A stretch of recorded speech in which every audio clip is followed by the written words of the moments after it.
Thank you very much. I want to start actually to thank the Remillard family and the forum for this great opportunity for us to have important discussions that bring together business leaders and government leaders on how to address the problems and to seize the opportunities facing Canada and the world. And I'm delighted to be here with you, Rhona, representing Cenovus Energy.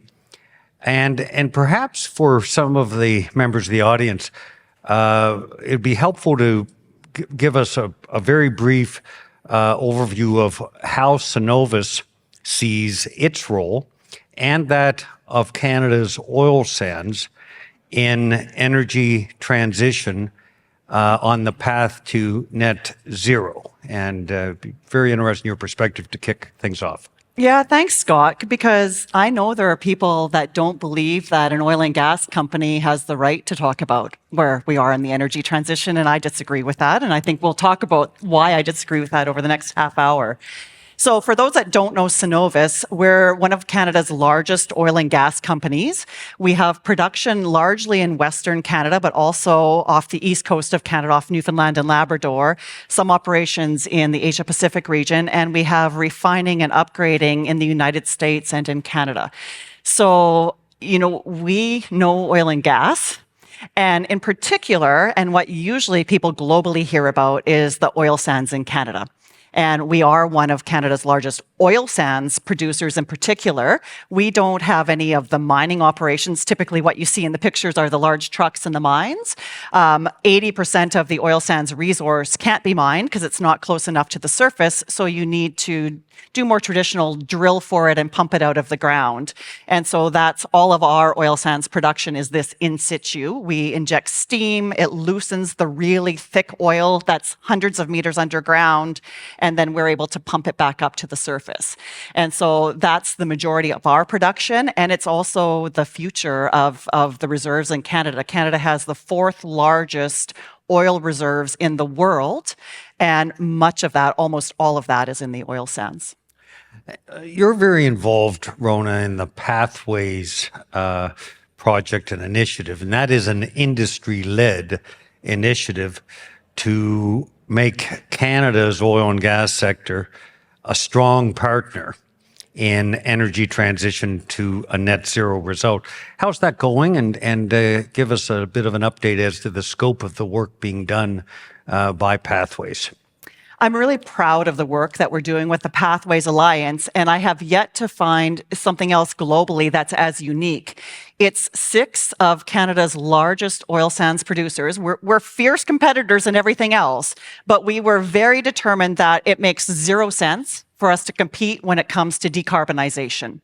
And so about 2.5 years ago, we got together, the 6 largest companies, where almost all of the production, 95% of the production in the oil sands. And our CEO said, we are going to share everything we know about decarbonization. We're going to work on research projects together, advancing technologies, and anything that we're doing on our own, we're also going to share that. Forget about competitive advantage in this area, because there's no way that Canada is going to meet its aggressive climate change goals without the oil and gas industry being a key part of that. So Canada, oil and gas industry, about 28% of Canada's emissions come from the oil and gas sector.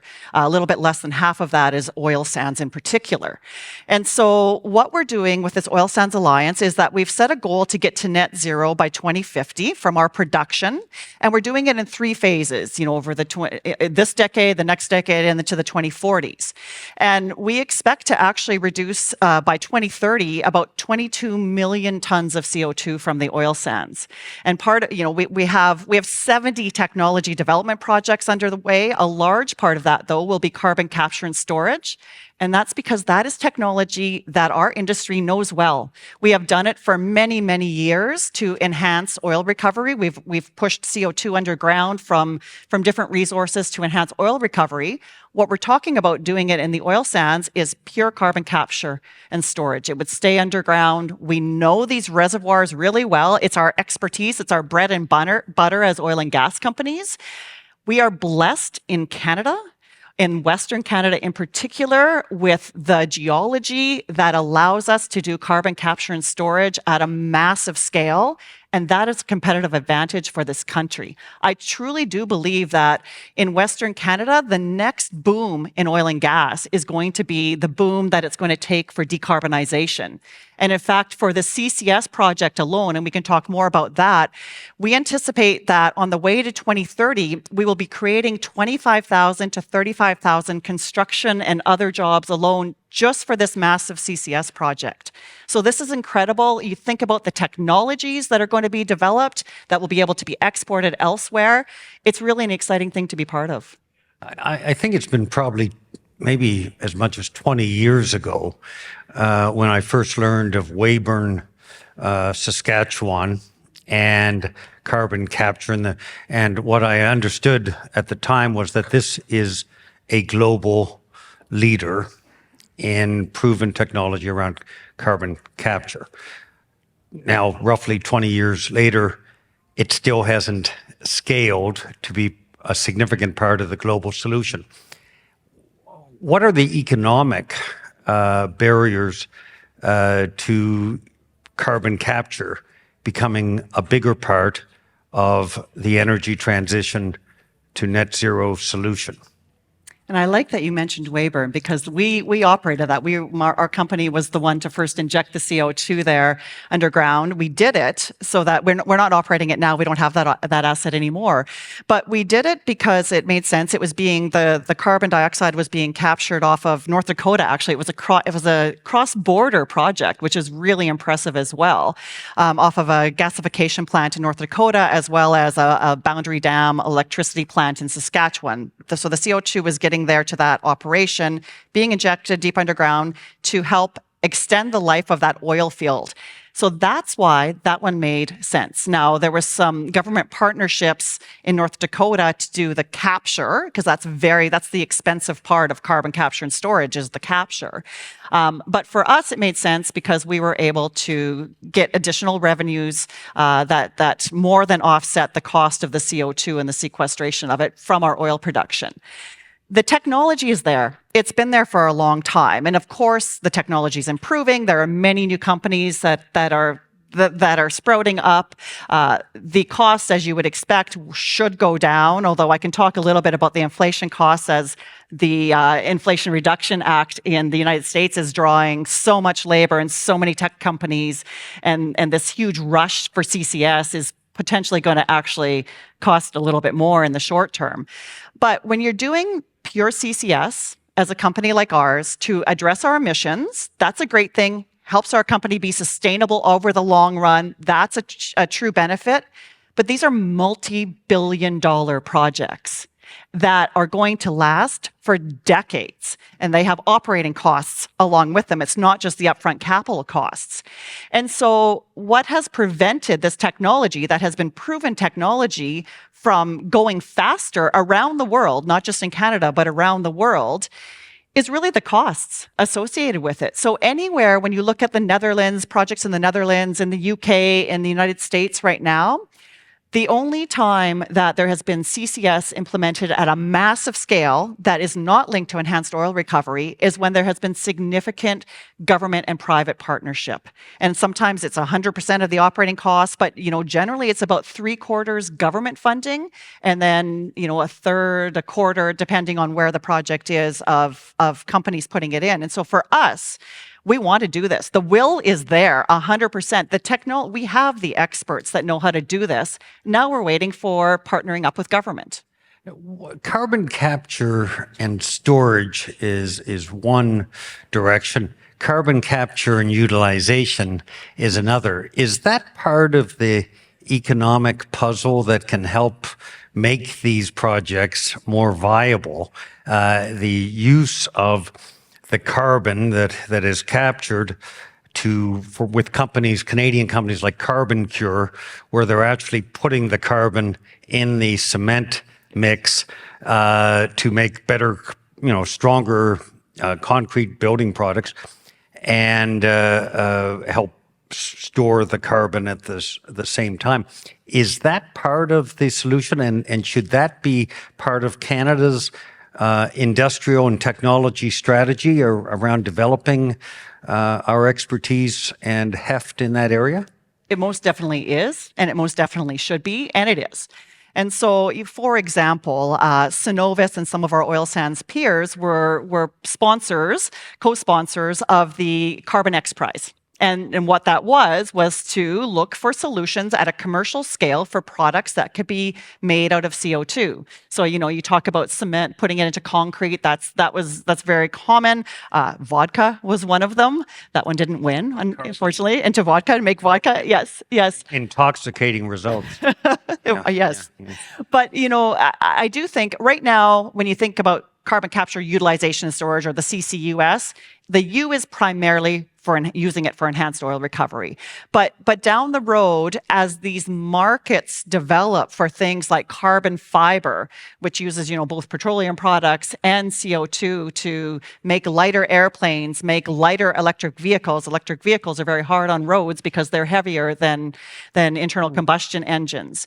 And so I think that there is a huge market. It just isn't fully developed quite yet. So the costs are still high for the products that are made from CO2 at this time.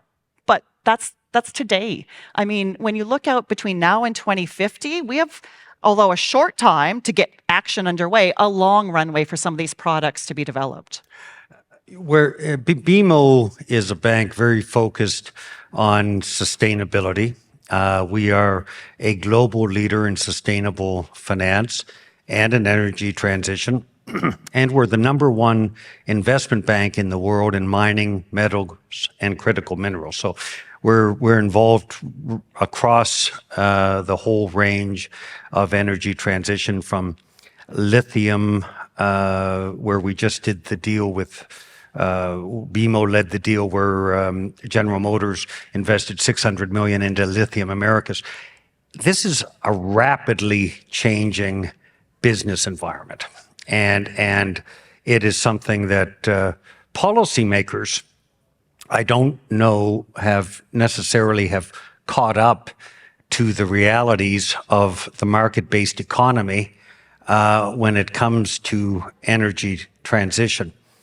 And question for you: a few months ago, Chancellor Schultz came to Canada. He said quite publicly he was looking for LNG from Canada, and he was told quite publicly by Prime Minister Trudeau that there's nothing to be had here. There's no business case to it. And when I'm going to restrain myself, but when politicians offer views on market-based economics, I sometimes have the same reaction now that I used to in the cabinet room, and which is not an altogether positive one.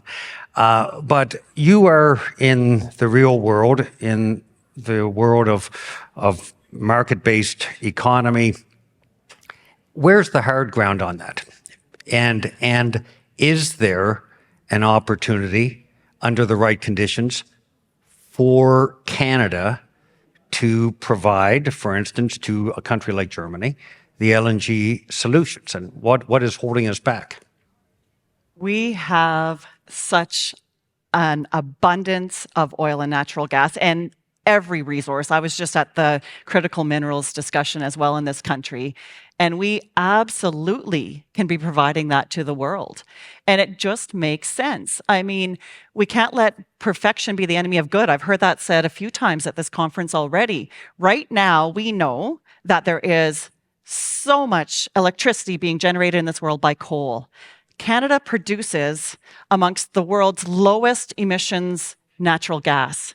We can send that overseas to those countries that are producing their electricity with coal right away.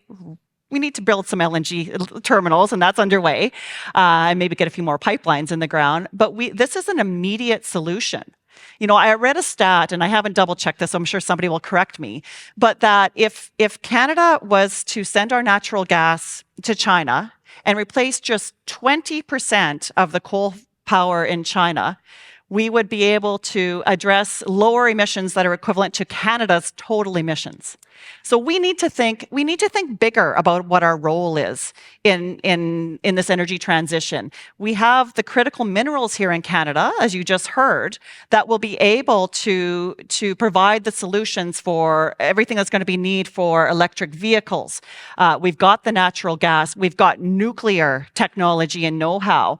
But as we develop those things, mines come with emissions. Additional LNG terminals come with emissions. Now you can abate them, and the new mines and the new terminals and the new oil and gas plants and methane, I would love to talk about that because that is a huge Canadian success story. They are way lower emissions, no emissions in some cases. And so why hold ourselves back? Why not offer the solution that we have right here in Canada right now by focusing like this in tunnel vision, when we actually can be exporting our products to the world, contributing to this economy, creating jobs. Right now, affordability is an issue in this country. There's so many solutions that we have right here because of the blessing that we have with our natural resources. So let's get that natural gas elsewhere because it can help reduce emissions globally right now. So is ideology part of the issue? It's much easier to get people to agree on a direction if they agree on the facts, at least underlying the issue. And there are some policymakers in Ottawa and elsewhere who believe that hydrocarbon energy will not be part of the global energy mix in 30 years, and that any investments in hydrocarbons ultimately will be stranded assets. And now that doesn't make a lot of sense to me because I look at the global trajectory for energy demand. China having added 800 million people to its middle class since 1978.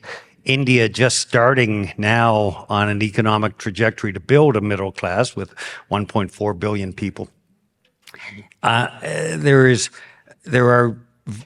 There's two different groups of people who have wildly disparate views on the facts.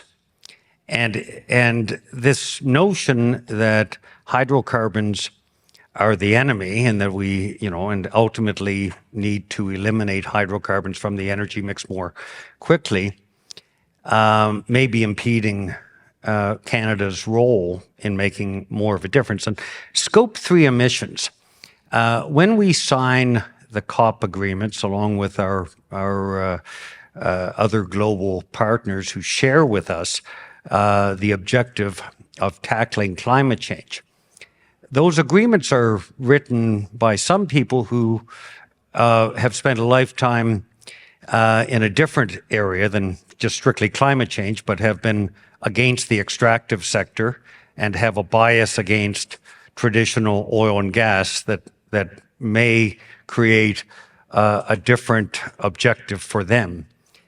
But Scope 3 emissions, and might be helpful for you to explain how that it works, but it strikes me that sometimes, is it possible that when we sign these agreements and when we adhere to the measurement and reportage of Scope 3 emissions, and we view that as our objective to reduce our Scope 3 emissions, that we may be perversely reducing Canada's ability to contribute more to the global effort to fight climate change as part of energy transition?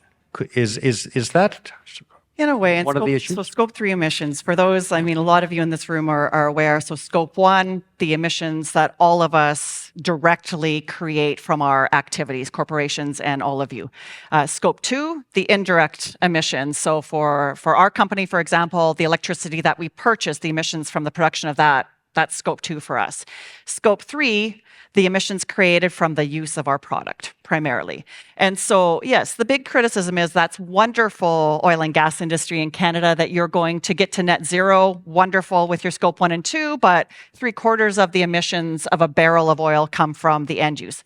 Now, I would say people completely forget that everyday products that you see everywhere, anything made of plastics, your contact lenses, your phones, that is also something that a product that is made from the oil and gas sector, and that is actually on its way up. The demand for those types of products, as the emerging countries want the same type of lifestyle and deserve it that we do, there's more demand. So there is always going to be oil and gas, even in 2050. And I really don't get much of an argument. I've traveled around the world and had discussions with investors, with insurers, with stakeholders, with environmental groups, and people do agree that there is still going to be oil and gas, even oil in 2050.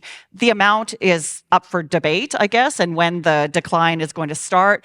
But, even the lowest estimates are, right now we have about 100 million barrels per day demand for oil in the world. The lowest estimates still show between 20 and 25 million barrels per day. Again, it's not, it's for some of those harder fuels like the aviation fuels or the heavier fuels, and it's for these products. So I'll put that aside for the moment because that really isn't up for debate. There will be some. So the argument then is, okay, who's going to be producing that oil and natural gas, that oil in 2050 and beyond? Our argument as a sector is that should come from Canada. And when you do global surveys, and a recent one was done by Ipsos, the countries around the world, when they ask people, where do you want to get your oil and gas from? They say Canada. And this has been repeated over multiple years. So people trust Canada. The reason that they trust us, again, multiple third-party assessments show that when it comes to the broad ESG, environment, social, and governance, Canada is at the top. There's a couple countries, you'll see Norway or you see US somewhere in there, but we're at the top. And when I ask these questions around the world, they say, do you agree that we're at the top, that nobody does more responsible development of our oil and gas than Canada? Everybody always says, yes, Rhona, you're right. And I say, so if we address the elephant in the room, the GHG emissions intensity and absolute emissions of our oil production, then why shouldn't we be that last barrel? And then they kind of sigh usually and they say, oh, that's a challenge. Yes, you probably should. There's a lot of pressure against oil sands is what I hear a lot from some investors in other countries. But, I see the huge potential there. And I don't want this country to throw that out. Now, you talked about, are there people that believe in this country and in government that we should not be producing oil and gas? Of course there are. But there are a whole lot of people that 100% understand the economic benefits. I mean, our two sectors alone, so finance and oil and gas, we make up more than half of the Toronto Stock Exchange. So if those countries, if our sector, we shut that down, okay, that's a big hit, not just the TSX, but the GDP, we're the biggest part of the GDP, and then your sector has a lot of investment in ours.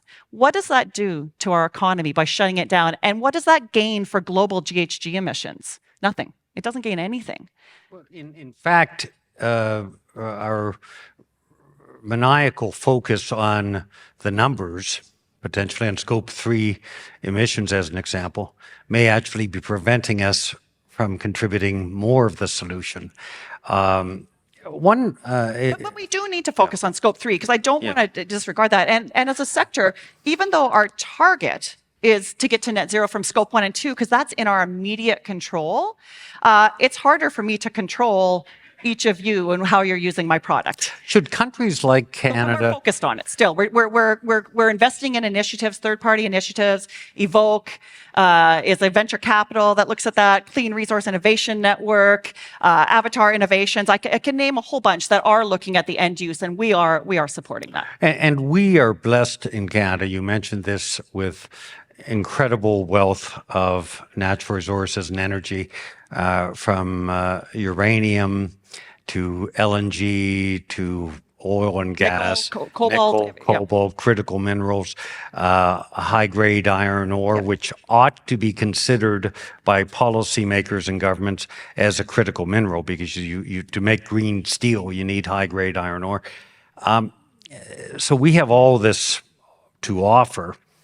Should we as a country, when we, as part of the global community that convenes in COP meetings, should we be working with other countries that, like Canada, that have a natural resource and energy sector but share the objective of tackling climate change, to seek changes to these agreements so that they better reflect our reality and they better harness our capacity to be a bigger part of the solution. Are there things we can do with those COP agreements that actually can allow Canada and companies like Cenovus to up our game in terms of tackling climate change? Well, I think we need to restart the clock if we're going to talk about Article 6 and the COP agreements. But here's what I think, just to end this. I think that you can't talk about decarbonization and climate change without also at the same talking about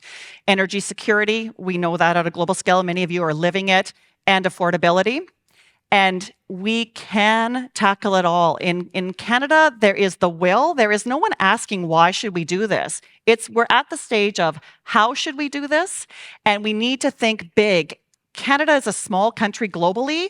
Where can we contribute to global climate change? Get that shutter off of us and look at where can we have the greatest impact, to your question. And I think there's a lot of opportunity for this country. And I think the geopolitics, President Putin gave us a bit of a reality check on energy transition and its intersection with geopolitics. We should be in the global community, should understand the politics and governance matters, and the countries like Canada can do more with the will and the creativity and good faith. And I would love to have a conversation like this with you as a leader in the industry, and somebody from the government side about this right here with all these witnesses. And an Indigenous leader, because we didn't even get to talk about the Indigenous opportunities. And there's a case where our natural resources sector represent a remarkable opportunity in nation building and community building and economic empowerment and reconciliation. And we know you're doing that at Cenovus. Yeah. And it's something we at BMO are very engaged in, Indigenous finance and building economic capacity. I can't believe that we're at a time, because holy cow, we were just getting started. I was about to let her rip at this point, but that'll be for the after party tonight. Yeah, precisely. Well, thank you very much, Rhona, and thank you for the forum, for providing a place for us to have this conversation. And let's hope that these conversations broadly around how Canada and our energy sector can be empowered to do more to fight climate change. Let's hope these conversations deepen and expand and are dosed with a sense of reality as we move forward. And thank you very much, Rhona, for joining us today and for your insights. Thanks for the discussion.